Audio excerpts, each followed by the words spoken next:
नमस्ते जी। कैसे हैं आप सब।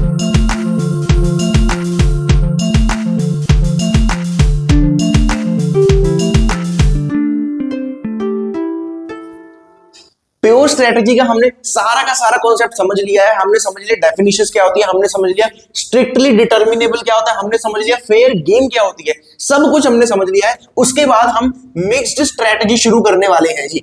मिक्स्ड स्ट्रेटजी, आपको पता है मिक्स्ड स्ट्रेटजी क्या होती है भैया? जब एक ही बार में एक ही स्ट्रेटजी यूज ना हो, मतलब कि दो प्लेयर्स हैं भैया, दो प्लेयर्स हैं, हमने गोलगप्पे खिलाए थे फर्स्ट लेक्चर में, अगर नहीं देखे जाकर देख लीजिए, आपको पूरा पूरा कॉन्सेप्ट अच्छे तरीके से समझ में आ जाएगा। ठीक है, यहां पर देखो दो प्लेयर्स है, प्लेयर नंबर 1 प्लेयर नंबर 2, या ए बी बोल सकते हो, कुछ भी बोल सकते हो। हमने पहले लेक्चर में रॉबर्ट और मैथ्यू बोला था, ठीक, इंपोर्ट कराए थे हमने गोरे बंदे। ठीक है, यहां पर दो बंदे देख लिए हमने, चलो जी गेम खेल रहे हैं। अच्छा जी, इसने बोला कि मैं पूरी गेम में एक ही स्ट्रेटेजी यूज करूंगा, चाहे लॉस हो गेन हो। अपने दिमाग में तो यही सोच रहे हैं गेन होगा, लेकिन क्या पता किस्मत का। ठीक है ना, वो क्या कहता है कि एक ही स्ट्रेटेजी यूज करेगा पूरी गेम में, तो वो हमने बोल दिया था कि क्या हो गया, प्योर स्ट्रेटजी हो गया भैया। लेकिन ये भी बोलेगा एक ही स्ट्रेटजी, ठीक है ना, दोनों का प्योर स्ट्रेटजी। लेकिन जब जब जब ये बोलेगा कि मैं उसके हिसाब से अपनी स्ट्रेटजी चेंज कर सकता हूं, उसके हिसाब से स्ट्रेटजी चेंज करता हूं, और ये बोलेगा कि मैं इसके हिसाब से चेंज कर सकता हूं, तो भैया ये हो जाता है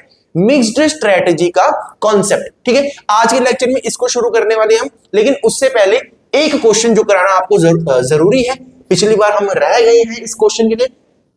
आपको अगर एग्जाम में दिख जाए तो आप ये ना बोले कि भैया ये तो टीकेएस ने कराया ही नहीं था, इसलिए हम ये वाला क्वेश्चन यहाँ पे कराए। देखो, consider the following given the following पे ऑफ, ठीक है ना, आपको पे ऑफ मैट्रिक्स दिया गया है, पे ऑफ मैट्रिक्स दिया गया है, पूरा क्वेश्चन नहीं लिख रहा हूं मैं यहाँ पर।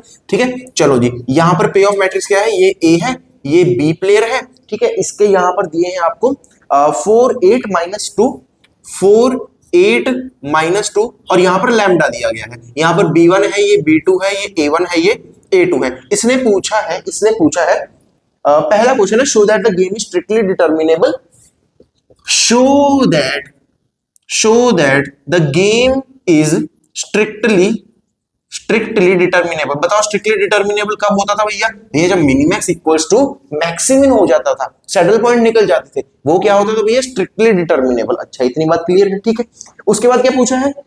Determine the value of game. अच्छा जी, determine the value of game. अच्छा, वैल्यू ऑफ गेम से हम क्या पता लगाते थे? Determine the value of game. Value of game से क्या क्या पता लग सकता था, ये आगे भी काम आएगा। वैल्यू ऑफ गेम से पता लग सकता है कि भैया अगर ग्रेटर देन 0 आ रही है तो गेम किसकी तरफ है।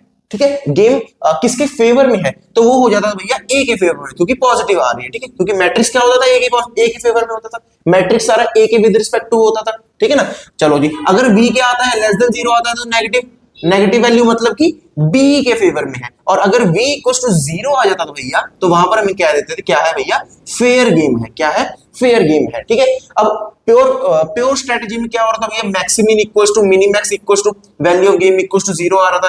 लेकिन मिक्स्ड स्ट्रेटजी के केस में ये तो ऑब्वियसली नहीं होगा, क्योंकि मिक्स्ड स्ट्रेटजी में सैडल पॉइंट भैया नहीं निकलते हैं, मैक्सिमिन इक्वल्स टू मिनिमैक्स नहीं होता है, तो सैडल पॉइंट तो नहीं होगा ऑफ कोर्स। ठीक है, ऑब्वियस सी बात है। लेकिन वैल्यू ऑफ गेम जहां पर आपकी 0 आ जाएगी, तो वहां पे मिक्स्ड स्ट्रेटजी में भी फेयर गेम हो सकती है। ये बच्चों को बड़ा डाउट होता है कि भैया प्योर स्ट्रेटजी में होता था, ऐसा नहीं, मिक्स्ड स्ट्रेटजी में भी हो सकता है, क्योंकि फेयर गेम किस पे डिपेंडेंट है भैया? वैल्यू ऑफ गेम पर डिपेंडेंट है। इतनी बात क्लियर है? देखो, वैल्यू ऑफ गेम 0 है तो मतलब क्या हो गया कि एक एवरेज जो प्रोबेबिलिटी है वो ए के गेन की भी 0 है और बी के गेन की भी 0 है, मतलब कि ना प्रॉफिट ना लॉस, ना प्रॉफिट ना लॉस। ठीक है, तो वो क्या है? एक फेयर गेम है। इतनी बात क्लियर है? अच्छा, क्वेश्चन पे आओ, हम भटक जाते हैं अपने रिश्तों से। ठीक है, नए नए कॉन्सेप्ट आपको बताने के लिए यहाँ पर देखो, ये क्वेश्चन दिया गया, एक बार ट्राई करेंगे भैया। कुछ अलग सा दिख रहा है यहाँ पे, लैम्डा आ गया है, लैम्डा, इसको कैसे सॉल्व करना है? कुछ नहीं करना।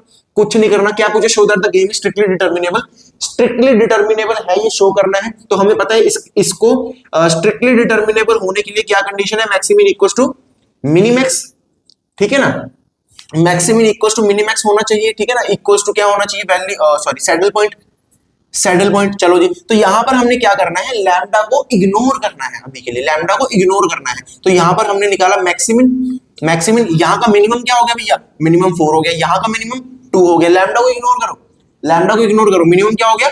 -2 हो गया। ठीक है, अब इसमें से देखना है मैक्सिमम, तो भैया 4 आ गया। ठीक है जी, 4 कहां पर है? यहाँ पर है, घेरा बना दो। अब यहां पर बनाओ मिनिमैक्स, यहां पर बनाओ मिनिमैक्स। यहां पर क्या देख रहे हैं, मैक्सिमम यहाँ पे 4 है, यहाँ पे मैक्सिमम 8 है, लैम्डा को इग्नोर करना है। अब इसमें से मिनिमम क्या है भैया, 4 है। 4 कहां पर आ रहा है, यहाँ पे बक्सा बनाओ। तो सैडल पॉइंट कहां पे हो गया भैया, A1 B1 पे।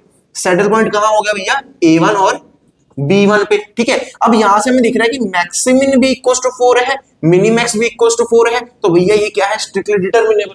क्या है, स्ट्रिक्टली डिटर्मिनेबल। इतनी चीज क्लियर है, इतनी चीज क्लियर है। और वैल्यू ऑफ गेम भी कितनी आ रही है, वैल्यू ऑफ गेम भी कितनी आ रही है भैया, 4 आ रही है, equals to value of game. तो क्या है, स्ट्रिक्टली डिटर्मिनेबल। शो हो गया, शो हो गया। अच्छा, इसके बाद कह दो कि lambda what ever may be, lambda what ever may be, ठीक है। निकालनी नहीं है लैम्डा की वैल्यू, सिर्फ उसको बताना है कि लैम्डा चाहे कुछ भी हो, हमारा मिनिमैक्स इक्वल्स टू मैक्सिमिन और equals to value of game आ रहा है। तो यहां से हमें ये पता लग गया कि भैया क्या है, स्ट्रिक्टली डिटर्मिनेबल तो है, स्ट्रिक्टली डिटर्मिनेबल तो है, ठीक है। यहां से इसको भी साथ में ले लो, स्ट्रिक्टली डिटर्मिनेबल तो है, ठीक है। चलो ये पहला हो गया। दूसरा क्या बोलो, determine the value of game. अच्छा, वैल्यू ऑफ गेम तो साथ ही निकाल दी हमने, चलो वैल्यू ऑफ गेम तो साथ ही निकाल दी 4, ठीक है। क्लियर है, क्लियर है, कुछ नहीं करना, लैम्डा को इग्नोर करो, लैम्डा को इग्नोर करो। उसको बताओ मैक्सिमिन इक्वल्स टू मिनिमैक्स हो गया, ठीक है। Equals to value of game भी हो गया। अच्छा, पता लग गया कि स्ट्रिक्टली डिटर्मिनेबल है, बहुत बढ़िया, ठीक है। वैल्यू ऑफ गेम में निकाल दी, बहुत बढ़िया। लैम्डा उसको बोल दो कि कुछ भी हो, हमारा ये maximin equals to minimax equals to value of game आ रहा है। तो क्वेश्चन क्लियर है, सॉल्यूशन आपका ये है। समझ में आ गई बात, बहुत बढ़िया। चलो जी, अब चलते हैं मिक्स्ड स्ट्रेटजी पर। इसको रब कर दो, रब कर दो, रब कर दो, 1 2 3 4। चलो जी, चलो चलो जी, अच्छे बच्चे हो, ये भी क्लियर हो गया है। आपको क्वेश्चन पेपर में दिख जाए तो भैया फटाक से एग्जामिनर के मत्थे मारना, प्यार से लेना उसको, ठीक है। सुंदर सुंदर हैंडराइटिंग।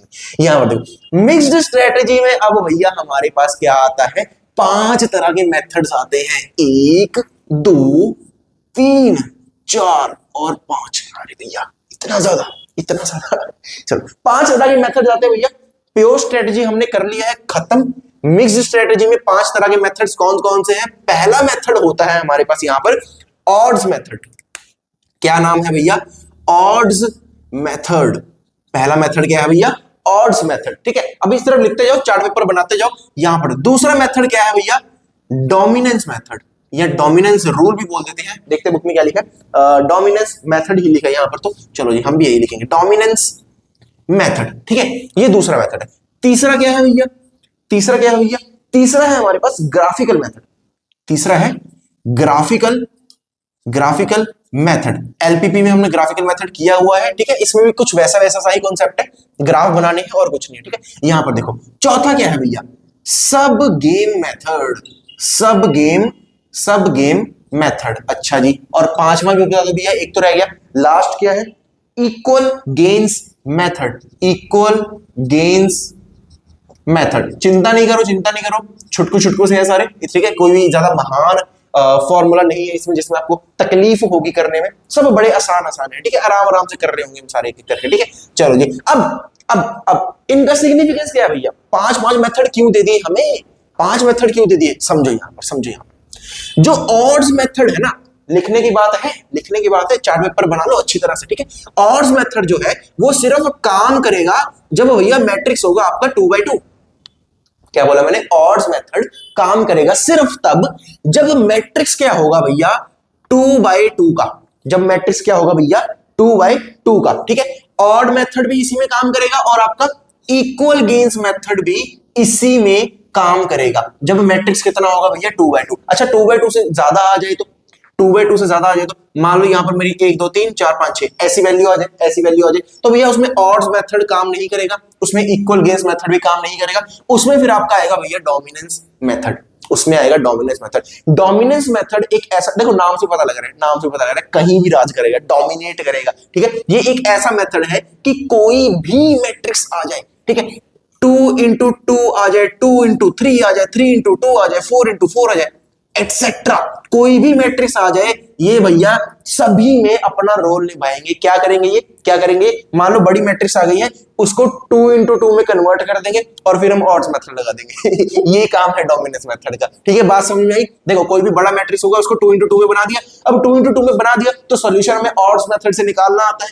तो हम उसको ऑड्स मेथड से कर देंगे, ये काम है, ये काम है। चलो अब आता है ग्राफिकल मेथड। ग्राफिकल मेथड भैया हमारे पास 2 into m या फिर n into 2, मतलब कि किसी एक साइड 2 होना जरूरी है, किसी एक साइड, या तो कॉलम्स 2 हो या रोज 2 हो, ठीक है, किसी एक साइड 2 होना जरूरी है। ये सिर्फ ऐसे मैट्रिक्स में काम करेंगे अपना, समझ में आ गई बात, ये सिर्फ ऐसे मैट्रिक्स में अपना काम करेंगे। ये सब गेम मेथड भी सेम इसी प्रकार का है, ये भी 2 इंटू एम या n इंटू 2, ठीक है, किसी एक साइड पे 2 होना जरूरी है, किसी एक साइड पे 2 होना जरूरी है, ये तभी काम करेंगे, ठीक है। बात समझ में आ गई, कहां कहां पर कौन कौन से मैट्रिक्स कितना कितना काम करेंगे, सिर्फ अभी के लिए ये नोट कर लो, ठीक है। वीडियो ज्यादा लंबी नहीं बनानी, हमने छोटी छोटी वीडियोस बनानी है ताकि आपको ट्रैक रहे भैया कि हमने इतनी वीडियोस कर ली है, हमें इतना और पढ़ना है आगे। इतनी बात क्लियर है, 5 मेथड करने हैं मिक्स स्ट्रेटेजी में, और उसके साथ ही हमारा पूरा पूरा गेम थ्योरी भी यहां पर आके खत्म हो जाएगा, हम पूरा निपटारा कर देंगे एकदम अच्छे तरीके से। हर एक वैरायटी का क्वेश्चन मैं कराऊंगा आपको, मेरी गारंटी है, पिछली बार भी कराए हैं, हर एक वैरायटी का एक रह गया था, मैंने फिर भी इस वीडियो में करा दिया है, जबकि वीडियो मिक्स्ड स्ट्रेटेजी की है, प्योर स्ट्रेटजी के क्वेश्चन। इसी तरह आपको रिवाइज भी हो गया, ठीक है ना, सब कुछ कॉन्सेप्ट जो हमने किए थे वो रिवाइज भी हो गए। दोबारा सुन लो, ऑड मेथड में सिर्फ 2 इंटू 2 मैट्रिक्स लगेगा, डोमिनेंस मेथड में कोई भी मैट्रिक्स लग जाएगा, उसको कन्वर्ट करेंगे हम 2 इंटू 2 में, ठीक है। डोमिनेंस मेथड करता ही यही है, उसको कन्वर्ट करता है 2 इंटू 2 में, और फिर उसको ऑड मेथड से करेंगे। ग्राफिकल मेथड में हम क्या करेंगे, ये ग्राफ बनाएंगे, ग्राफ की हेल्प से सॉल्व करेंगे, ठीक है। फिर उसके बाद सब गेम मेथड है, ये भी इस वाले मैट्रिक्स को सॉल्व करेंगे, ठीक है। इक्वल गेम्स मेथड है, इसमें भी प्रोबेबिलिटीज वाला कॉन्सेप्ट आएगा, वो भी 2 इंटू 2 मैट्रिक्स में ही सॉल्व करेंगे। उसके बाद में चलो जी मिलते हैं नेक्स्ट वीडियो में, तब तक के लिए बहुत बहुत धन्यवाद।